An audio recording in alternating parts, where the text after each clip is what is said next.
ETF index mutual funds నేర్చుకుని stock మార్కెట్లో రాణించాలనుకుంటున్నారా? వెంటనే ఈ నెంబర్కి కాల్ చేయండి.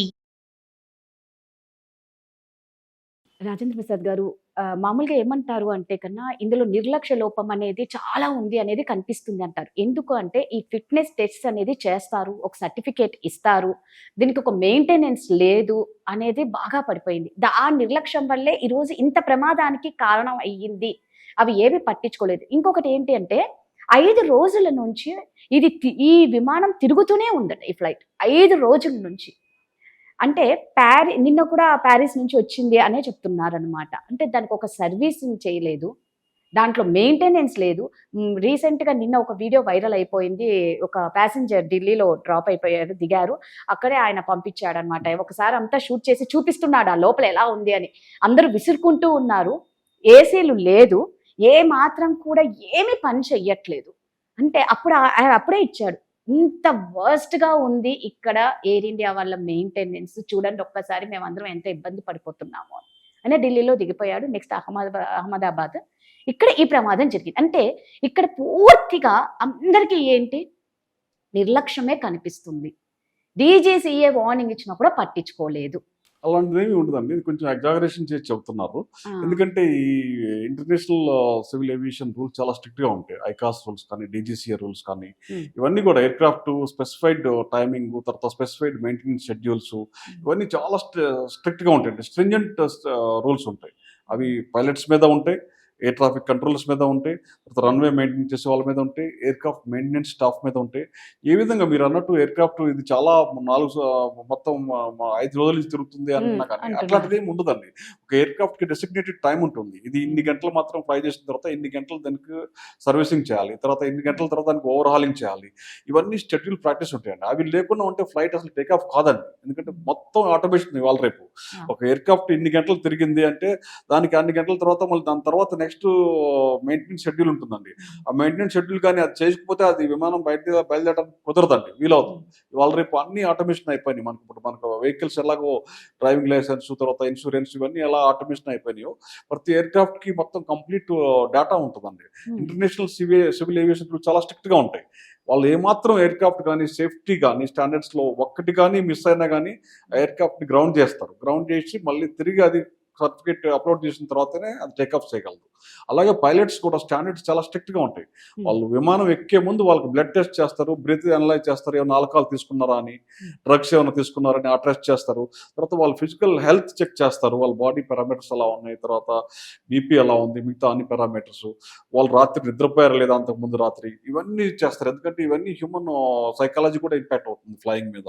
సో వాళ్ళకి సఫిషియెంట్ రెస్ట్ ఉందా లేదా, ఇవన్నీ పారామీటర్స్ చూసి వాళ్ళని కంప్లీట్ గా వాళ్ళు మెడికల్లీ ఫిట్ అంటేనే వాళ్ళని కాక్పిట్ లో పంపిస్తారండి. వాళ్ళకు కూడా సఫిషియెంట్ రెస్ట్ ఇస్తారు. వాళ్ళకి రెస్ట్ లేకుండా మళ్ళీ వాళ్ళని తిరపరు. అలాగే విమానానికి కూడా సఫిషియెంట్ రెస్ట్ ఇస్తారు. ఏ విధమైనటువంటి దానికి విమానానికి షెడ్యూల్లో ఇన్ని గంటలు చేయాలి, ఇన్ని గంటలు ఫ్లై చేసిన తర్వాత కంపల్సరిగా దీనికి ఈ విధమైన సర్వీసింగ్ చేయాలి, ఇవి చేంజ్ చేయాలి ఎయిర్‌క్రాఫ్ట్ లో, అవన్నీ ఆటోమేటిక్ గా జరిగిపోతుంటాయి. అంటే ఏ ఒక్కటి జరగకపోయినా కానీ విమానం టేక్ ఆఫ్ కాదండి. అందులో బోయింగ్ విమానాలు ఈ విధంగా టేక్ ఆఫ్ అయిన కొద్ది క్షణంలో జరగడం ఇదే మొట్టమొదటిదండి. ఇప్పుడు 1100 విమానాలు తయారు చేసింది. ఆ 1100 విమానాల్లో ఇప్పటి వరకు ఇన్ని సంవత్సరాల్లో మొట్టమొదటి యాక్సిడెంట్. యాక్చువల్‌గా ఈ విమానమే మొన్న డిసెంబర్‌లో కూడా కొంచెం తప్పిపోయింది అని అంటారు. జూన్ 2024 తర్వాత డిసెంబర్‌లో కూడా ఈ విమానం ఆల్రెడీ అంటే ఇన్ని కంప్లెయింట్స్ ఉన్నాయి ఈ విమానంకి. డిసెంబర్‌లో ఒకటి జరిగింది. తప్పించుకున్నారు. మళ్ళా ఇప్పుడు అంటే ఎన్ని కంప్లెయింట్స్ ఇచ్చినా పట్టించుకోవటం లేదు అనేది బాగా పడిపోయింది. అలాంటిది ఉండదండి. బట్ కంప్లైంట్స్ మీరు అన్నట్టు విమానయానంలో వాళ్ళు 100% డెఫినెట్ గా మీరు అంటారు దాన్ని ఏమంటారంటే జీరో సిండ్రోమ్ అనమాట. జీరో సిండ్రోమ్ అంటే వాళ్ళు 1% కూడా ఛాన్స్ ఇవ్వరు. మీరు అన్నట్టు ఈ డ్రీమ్ లైనర్ మీద 2-3 ఎక్స్ ఎంప్లాయీస్ కంప్లైంట్ చేస్తారు. వాళ్ళు ఏంటి ప్రొడక్షన్ లైన్స్ లో వాళ్ళు సరైన టైమ్స్ షెడ్యూల్స్ తర్వాత సబ్స్టాండర్డ్ మెటీరియల్ యూజ్ చేస్తారని ఎక్స్ ఎంప్లాయ్ ఒక అతను కంప్లైంట్ చేశాడు. ఆ తర్వాత ఇంకొక అతను కూడా దీంట్లో ఒక పార్ట్స్ ఏవైతే వాడుతున్నారో అవి కొన్ని సబ్స్టాండర్డ్ అని చేయటం జరిగింది. ఈ రెండే కంప్లైంట్స్ ఉన్నాయి ఉమ్, ప్రొడక్షన్ లెవెల్లో. అలాగే మీరు అన్నట్టు విమానాల్లో ఏసీ వెంట్ పని చేయట్లేదు, అవన్నీ లోకల్ అండి, దాని ఇంపాక్ట్ ఎక్కువ ఎయిర్ క్రాఫ్ట్ మీద ఇవి ఉండదు. అవి మైనర్ అనమాట, చాలా మైనర్ అవి లోపల ఇన్ ఫ్లైట్ పాసెంజర్ సిస్టమ్స్లో. అవి ఏమన్నా స్లైటెస్ట్ ఏదైనా ఉంటే అది పాసెంజర్స్ కూడా కొన్ని మిస్ హ్యాండిల్ చేస్తుంటారు, వాళ్ళు ప్రెస్ చేయటంలో బటన్స్ అవి కొన్ని అట్లాంటి మిస్ హ్యాండిల్ చేయొచ్చు. కానీ మీరు అన్నట్టు అంతగా పని చేయకపోవటము అట్లాంటిది ఏమి ఉంటుంది, ఎందుకంటే వాళ్ళ స్టాఫ్ కూడా 2 పైలట్స్ తర్వాత 10 మంది క్రూ ఉంటారండి. వాళ్ళు కూడా ముందు ఫస్ట్ చెక్ చేసేది వాళ్ళు అవన్నీ బాగున్నాయా లేవో చూస్తారు. ఉమ్, చూసి మనలాగా ఇప్పుడు ఇంతమంది ప్రయాణికులు తర్వాత అందులో వివిఐపీస్ కూడా ఉంటారు, అది ఇంటర్నేషనల్ ఫ్లైట్ అండి ఇది. yes. వీటి స్టాండర్డ్స్ చాలా స్ట్రిక్ట్ గా ఉంటాయి, లేకపోతే వాళ్ళు క్లియరెన్స్ ఇవ్వరు, మొత్తం ఎయిర్లైన్స్ నే ఆపరేట్ చేయకుండా ఆపేస్తారు. ఏ మాత్రము వీళ్ళు ఓ, పొరపాట్లు చేస్తూ ఉంటే, ఇప్పుడు మన ఇండియాలో ఇంటర్నేషనల్ లో ఎన్ని దేశాలు ఉన్నాయంటే 170 దేశాలు ఫ్లై చేస్తుంటే ఉమ్, సేఫ్టీ స్టాండర్డ్స్ మనది ఇంతకుముందు 101 పొజిషన్ లో ఉండేది, దాని నుంచి మనం ఇప్పుడు 45 పొజిషన్ చేరాం.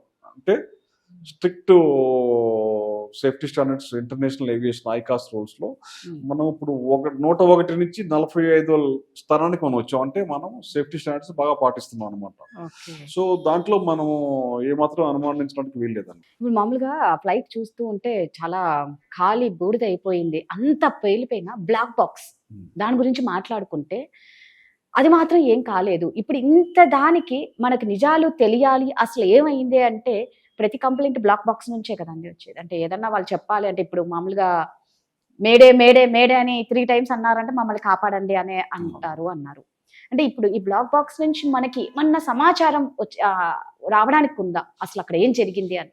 తప్పకుండా అండి. ఈ బ్లాక్ బాక్స్ లో మీరు అన్నట్టు కాక్పిట్ వాయిస్ రికార్డర్ ఒకటి, తర్వాత ఫ్లైట్ డేటా రికార్డర్ ఒకటి. ఈ రెండిట్లోనూ మనకి కాక్పిట్ వాయిస్ రికార్డర్లో పైలట్, కో పైలట్, తర్వాత క్యాబిన్ క్రూ వాళ్ళు ఏం మాట్లాడుతున్నారు ఆ చివరి క్షణాల్లో, ఆ చివరి 33 సెకండ్స్ లో అంతే. వాళ్ళు ఏమేమి మాట్లాడుకున్నారు, వాళ్ళు ఏమేమి వాళ్ళ నుంచి ఎక్స్ప్రెషన్స్ ఉన్నాయి అవన్నీ రికార్డ్ అయిపోతాయి. తర్వాత పైలట్ ఏటీసీతో ఏం మాట్లాడాడు, తర్వాత వేరే పక్కన ఉన్న వేరే విమానాలతో ఏమన్నా సంకేతాలు పంపాడా, సో ఆ రేడియో ఫ్రీక్వెన్సీ ద్వారా మాట్లాడిన మాటలు, తర్వాత క్యాబిన్ లో మాట్లాడుకున్న మాటలు అన్ని రికార్డ్ అవుతాయండి కాక్పిట్ వాయిస్ రికార్డర్లో. తర్వాత ఫ్లైట్ డేటా రికార్డర్ అని ఒకటి ఉంటుందండి, FDR. ఈ FDR లో అన్ని పారామీటర్స్, విమానంలో ఉన్నటువంటి కొన్ని 30-40 పారామీటర్స్ ఉంటాయండి. తన యొక్క హైట్, స్పీడ్, ఆ టైంలో ఎంత స్పీడ్ లో ఉంది, ఎంత హైట్ లో ఉంది, దాని టెంపరేచర్ ఎంత ఉంది, ఇంజిన్ టెంపరేచర్ ఎంత ఉంది అంత టైంలో, ఇవన్నీ ఫ్లైట్ డేటా రికార్డులో రికార్డ్ అయిపోతాయి. వాటినన్నిటిని కాక్పిట్ వాయిస్ రికార్డర్ తర్వాత FDR ఇవి ఎంత మనం మీరు మొత్తం మిగతా పార్ట్స్ అన్ని బూడిదైపోయినా కానీ ఇవి హీట్ రెసిస్టెంట్ మెటీరియల్ తో తయారు చేస్తారండి. 300 డిగ్రీలు 3000 డిగ్రీస్ సెంటిగ్రేడ్ వరకు వెయిట్ చేసినా కానీ పాడవకుండా దాని బాడీ కవర్ అంత సేఫ్టీగా ఉంటుంది. కాబట్టి ఎంత అయిపోయినా కానీ దాన్ని వాటర్ రెసిస్టెంట్ తర్వాత ఫైర్ రెసిస్టెంట్ మెటీరియల్ తో దాన్ని తయారు చేస్తారు. దాన్ని తీసుకెళ్లి మనము డిసైఫర్ చేయాలి. డిసైఫర్ చేస్తే మన విషయాలు మొత్తం చాలా వరకు తెలిసిపోతాయండి లాస్ట్ ఏం జరిగిందని. రాజేంద్ర ప్రసాద్ గారు అన్నట్టు ఆ బ్లాక్ బాక్స్ ఎన్ని డేస్ పడుతుందండి మనకు ఆ విషయాలు తెలియాలి అంటే? ఇప్పుడు జరిగింది ఇన్సిడెంట్ నిన్న కాబట్టి తక్కువ టైం కాబట్టి మనకి రిట్రీవ్ చేసిన తర్వాత 1 week లో మనకి కంప్లీట్ 1 డేటా week లో వచ్చేస్తుంది. అసలు ఏం జరిగింది, మొత్తం వాళ్ళ తెలుసు. ముందర ఏం మాట్లాడుకున్నారు, ఎంత టెన్షన్ పడ్డారు, వాళ్ళ డిస్కషన్ ఏందో కూడా మనకు ఒక 1 week లో వచ్చేస్తుంది. వచ్చేస్తున్నాం. Thank you.